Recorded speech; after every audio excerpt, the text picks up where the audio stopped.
We're going to be using these Faber-Castell Polychromos. I asked on Instagram what you all wanted me to finish. Pokemon was the second popular one. So as I'm coloring here, I already had started this piece and I'm adding more darker and lighter colors and pressing down harder to get rid of those little wood marks on there.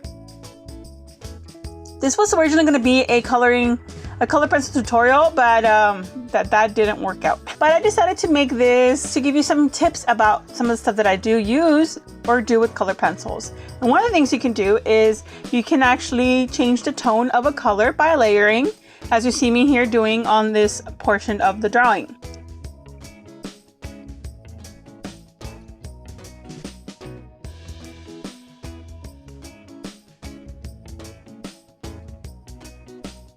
Another thing that I do like to do is that I like to use the ivory color instead of the white to do more of my blendings, depending on what it is that I'm actually, what effect I'm actually trying to achieve.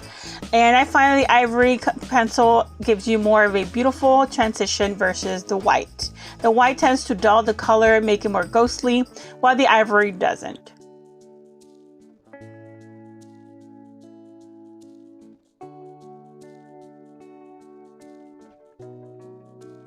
And now I'm going to go ahead and show you the final of this first Pokemon, Clamperl.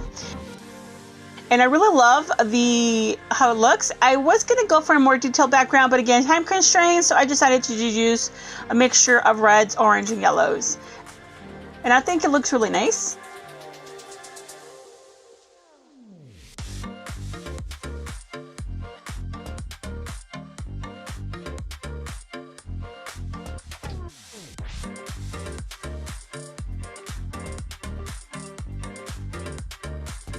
We're going to go ahead and go to the second Pokemon, and this is the Aegislash. And I'm going to actually do the base with the acrylic paint markers. These are by Parku. And I just to quickly fill in the areas, and then I'm going to go ahead and use the color pencils on top to insinuate and accent certain colors and shadows and highlights of each of these pieces. Now a lot of these paint markers are not exactly to the color of this Pokemon, but I'm not worried because again, I'm going to be using the color pencils on top, and you can easily shift the color with them. So which one of these two Pokemon is your favorite? So here is where I'm going to go ahead and add the color pencils to change and add some more depth and get this Pokemon looking really, really cool.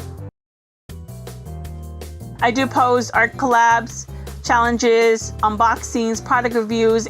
So if you like that kind of content, please consider subscribing, hitting that bell notification button down below so you don't miss out on future videos, and giving this video a like. It helps the channel out so much.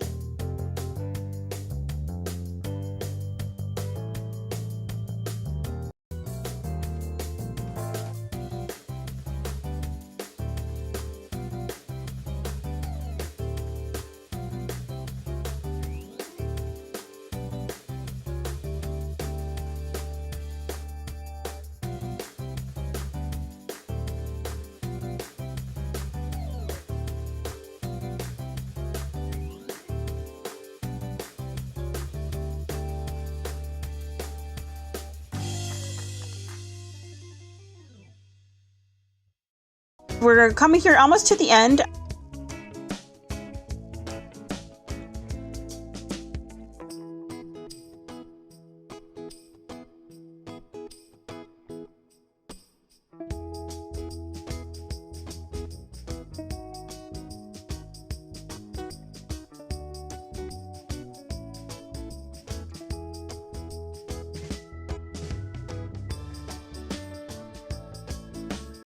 I really like how both of these pieces turned out. Let me know which one is your favorite in the comment section down below, and which method you preferred for me to do.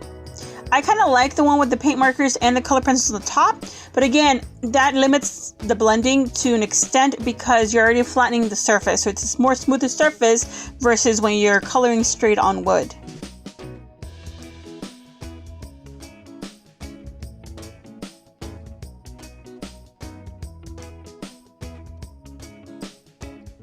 So pretty. I really love the colors.